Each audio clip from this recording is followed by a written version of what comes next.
കുട്ടികൾക്കൊക്കെ ഇഷ്ടപ്പെട്ടുള്ളൊരു സാധനമാണല്ലോ ഡോണറ്റ്. അപ്പോൾ നമുക്ക് ബ്രെഡ് കൊണ്ട് ഒരു ഡോണറ്റ് ഉണ്ടാക്കി നോക്കിയാലോ. അപ്പോൾ അതിന് വേണ്ടിയിട്ട് ബ്രെഡിൻ്റെ സ്ലൈസസ് എടുത്തിട്ട് നമുക്ക് സൈഡ് വശം ഒന്ന് കണ്ടിച്ച് കളയാം.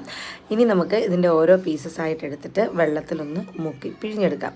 ഒരുപാട് നേരം അങ്ങനെ സോക്ക് ചെയ്യുന്നു വേണ്ട, ജസ്റ്റ് ഒന്ന് മുക്കിയിട്ട് അപ്പോൾ തന്നെ എടുത്തിട്ട് നന്നായിട്ട് സ്ക്വീസ് ചെയ്തിട്ട് എടുക്കാം. ഇനി നമുക്കത് കൈകൊണ്ട് തന്നെ ഉരുളയാക്കി, നമ്മൾ ഉഴുന്നുവടയൊക്കെ ഉണ്ടാക്കില്ലേ അതുപോലെ ഒന്ന് ഉരുളയാക്കിയിട്ട് വിരലുകൊണ്ടൊരു കുഴി നടുക്കിട്ട് കൊടുക്കാം. ഇനി നമുക്ക് എണ്ണ ചൂടാക്കി അതിലേക്ക് നമുക്ക് ഓരോന്നായിട്ട് ഇട്ട് കൊടുക്കാം. ഞാനിപ്പോൾ ഇവിടെ വളരെ ചെറിയ ക്വാണ്ടിറ്റിയിലാണ് ഉണ്ടാക്കുന്നത്, ഒരു 4 എണ്ണം മാത്രമേ ഉണ്ടാക്കുന്നുള്ളൂ. അതുകൊണ്ട് ഒരു 8 പീസ് ബ്രെഡാണ് എടുത്തേക്കുന്നത്. അപ്പോൾ അത് എണ്ണയിൽ നന്നായിട്ട് മുരിഞ്ഞ് വന്നിട്ടുണ്ട്. 2 സൈഡും തിരിച്ച് മറിച്ചിട്ട് മീഡിയം ഫ്ലെയിമിൽ നന്നായിട്ട് ചൂടാക്കിയെടുത്തു. ഇനി നമ്മൾ ഒന്നിൽ ചോക്ലേറ്റ് സിറപ്പോ അല്ലെങ്കിൽ നമ്മൾ ചോക്ലേറ്റ് മെൽറ്റ് ചെയ്തിട്ടോ അങ്ങനെ വേണമെങ്കിൽ എടുക്കാം. ഞാനിപ്പോൾ ചോക്ലേറ്റിൻ്റെ സിറപ്പാണ് എടുത്തിരിക്കുന്നത്.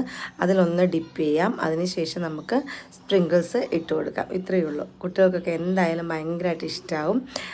ട്രൈ ചെയ്യാത്തവരുണ്ടെന്നുണ്ടെങ്കിൽ മസ്റ്റായിട്ടൊന്ന് ട്രൈ ചെയ്തോളൂ. മക്കൾക്കൊക്കെ 4 മണിക്ക് കൊടുക്കാനോ സ്നാക്സ് ബോക്സിൽ കൊടുത്തു വിടാനോ ഒക്കെ പറ്റിയൊരു ഐറ്റമാണ്. അപ്പോൾ വീഡിയോ ഇഷ്ടമായെങ്കിൽ മറക്കാണ്ട് ലൈക്ക് ചെയ്യുക, ഷെയർ ചെയ്യുക, സബ്സ്ക്രൈബ് ചെയ്യുക.